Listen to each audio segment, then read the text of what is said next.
today I wanted to show you how I approach a piece of art that I have created and I enjoy the color palette of it, and I want to make a memo, because quite often when I am in the middle of making and creating, I don't really want to kind of break up the process by taking time and start writing the names of the art supplies that I use and the colors. So lately I have been doing it after finishing the artwork, so I'd like to have a natural flow of creating and then afterwards going back and sort of trying to remember which things I have used and then noting them down.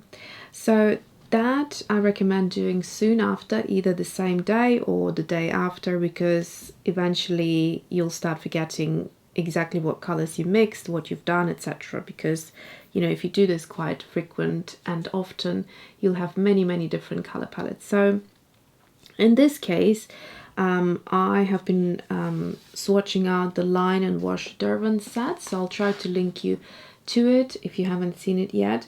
It comes, I'll show you the packaging while it's still there. It basically comes in this box and it has two pens included. They are the line markers, and I'll put them right into my pencil case. So you've got the 03 and a 08, which I all swatched out here. So I laid out all the art supplies and the colors that I have used, as it is fresh in my memory, and I'm going to do a nice little swatch. Before we start, I just wanted to show you something from my cupboard. I just pulled out the color matching guide. If you remember, I purchased this one a while ago, and basically it's a great way of kind of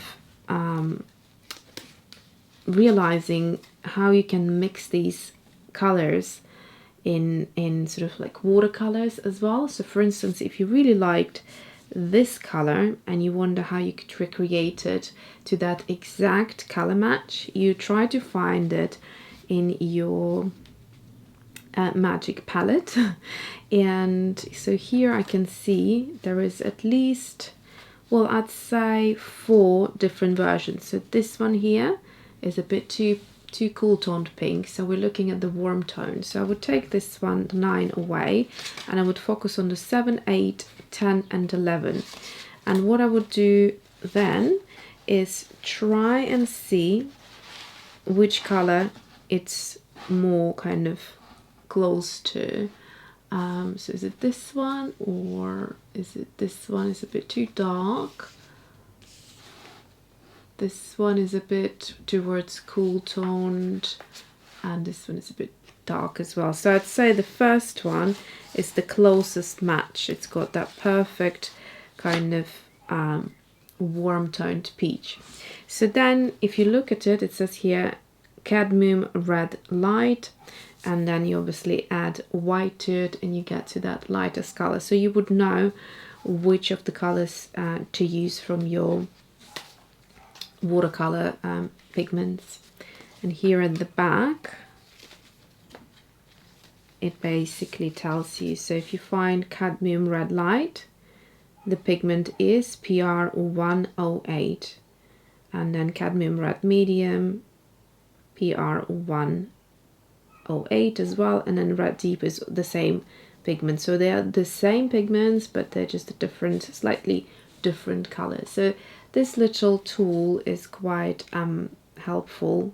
So 2 colors above the middle color are darkened with ivory black. So you take the original color in the middle, add titanium white, and you get to those 2, and ivory black, and you get to the darker one. So in the example that we just saw, this is the cadmium red light. Add a bit of white, you get this, a bit more white, you get this color, and then ivory black, you get this color, and a bit more ivory black, you get this color. Okay, back to the subject matter. I'm going to start with pencils, and I have them laid out here. So to do this swatching, I'll probably will be flicking back and forth to remind myself, but for now I know that these are the pencils, so I'll stick to the pencils.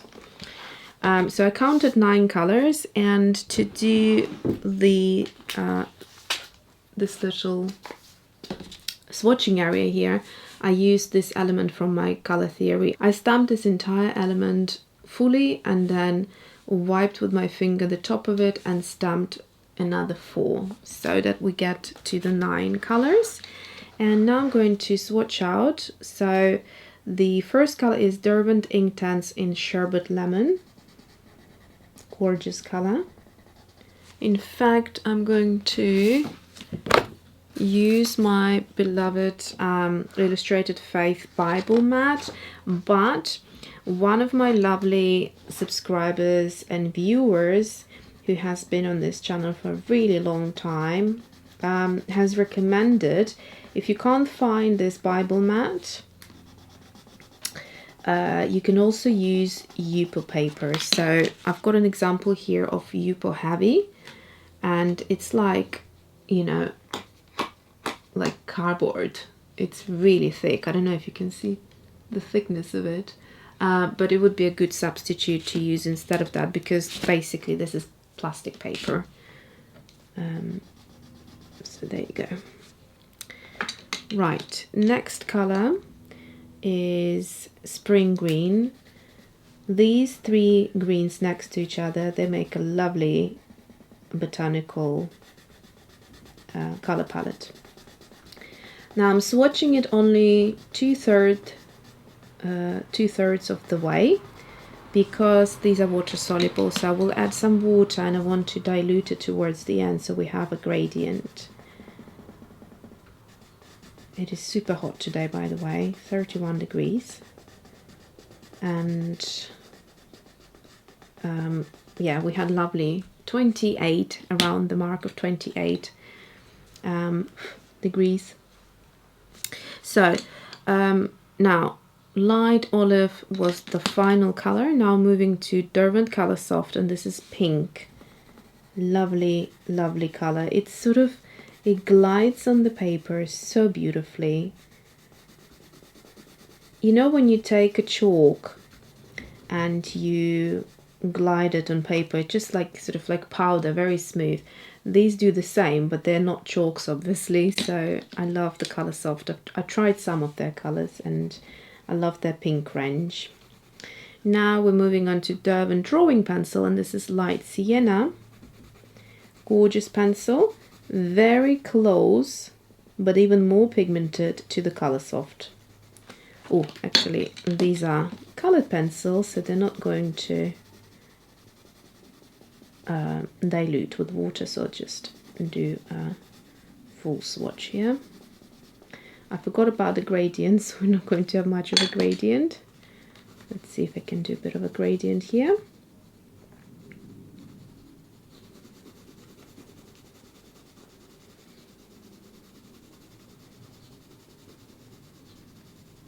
I hardly ever blend colored pencils. I like to press hard on them.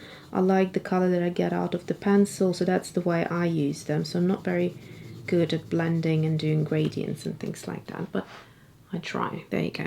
Okay, so those are our pencils. Now there's 2 more colors from the line and the wash set, and then 2 other colors which I mixed in with, one with gouache and one with titanium white, acrylic paint, sorry, both of them white, and to create this sort of textural effect. So there we go, just to bring things out a little bit, otherwise it would have been all one-dimensional. So I'm going to move on to wetting these colors first. So here goes our Sherbet Lemon Inktense, and you see how they are so pigmented.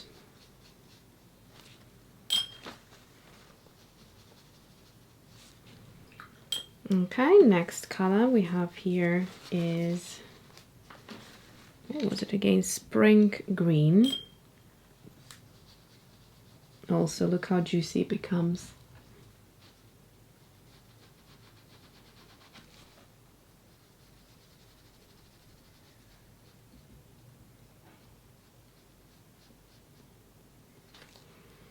Okay, and then finally it was the light olive.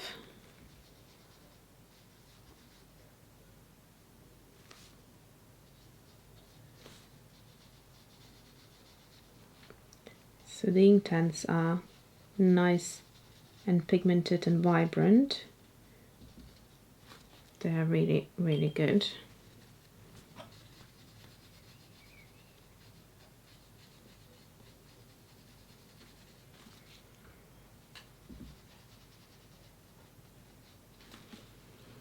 Okay, and now let's move on to the two colors from the Line and Wash palette. So I've used this color here. Okay, so I think, yes, I also used a color from another palette, I believe. Oh no, so see, this is why it's important to do this freshly after you've done the artwork. So, okay, I remember now. So what I've done here is I mixed this color up. So this is a very similar color to the Lemon Sherbet, which also comes in a half pan. So there is this Inktense 02 set, and it's the Sherbet Lemon that I just swatched out in pencil. It also comes in this beautiful sort of water color effect. But this particular one I mixed up myself, and I'm going to do it now. So what I've done to do that with is I've taken Inktense Sun Yellow, added a bit of the Graphite Meadow and a little bit of the Inktense Bright Blue. So that's what I'm going to do now. I really like this color, so it's good to remember what or how it's been created. Right, so we take Sun Yellow. I only need a little bit just for this swatch. And then the Meadow, which is graphite tint. And then tiny bit of blue. A bright blue. So there we go, that's the color.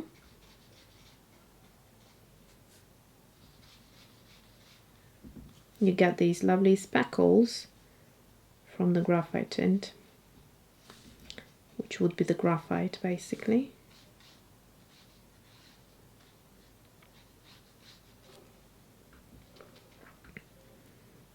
I quite like this color with most intensity, so I'll try to build it up here at the end. And then I have used Artichoke, which is a pastel color straight from the pan.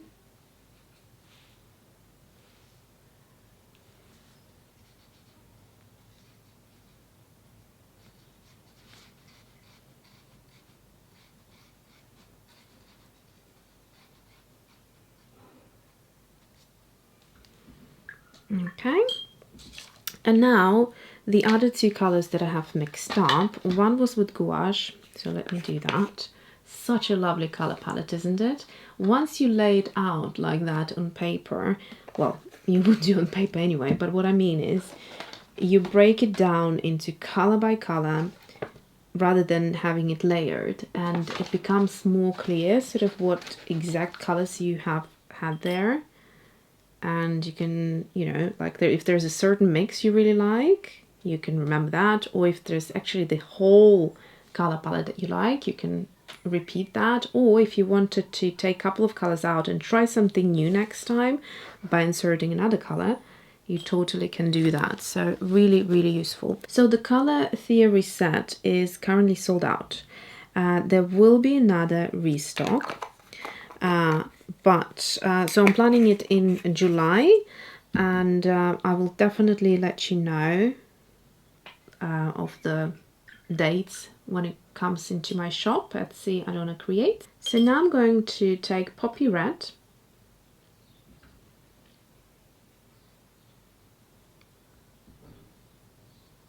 so which was way too much. It's very intense, but anyway, I will add some more white. And then I had also added some mango into it for a warm tone. So now we just need much more of the white. I'll try to use another brush for it.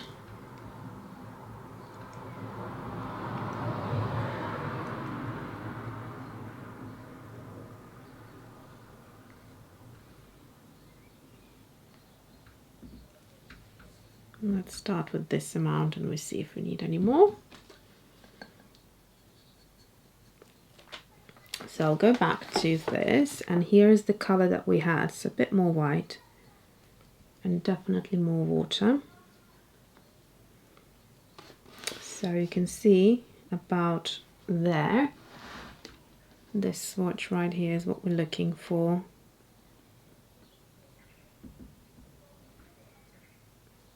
A bit more red. I'd say this is close, and that's going to go here.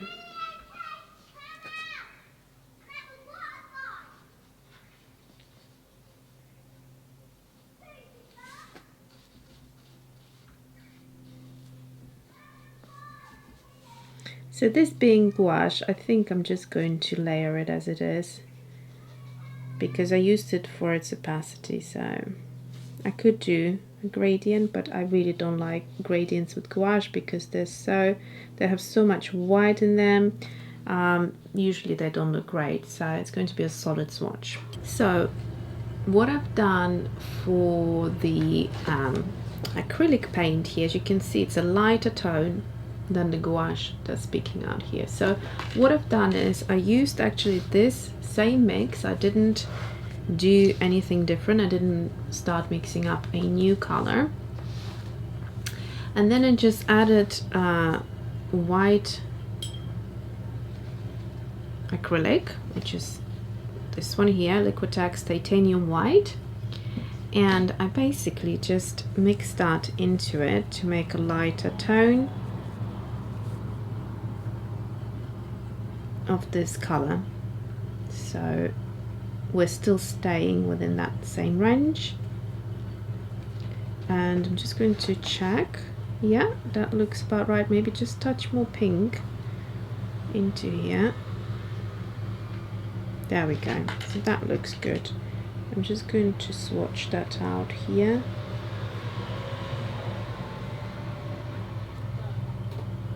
It would have been the same color if you used, sorry about the motorcycle outside. So yeah, as I was saying, it would be the same color if you used gouache, but I wanted acrylic paint for that texture because gouache dries just as flat as watercolor does. When I say flat, obviously it doesn't have texture to it. You can't build upon a texture. It doesn't have that plastic content of acrylic paint.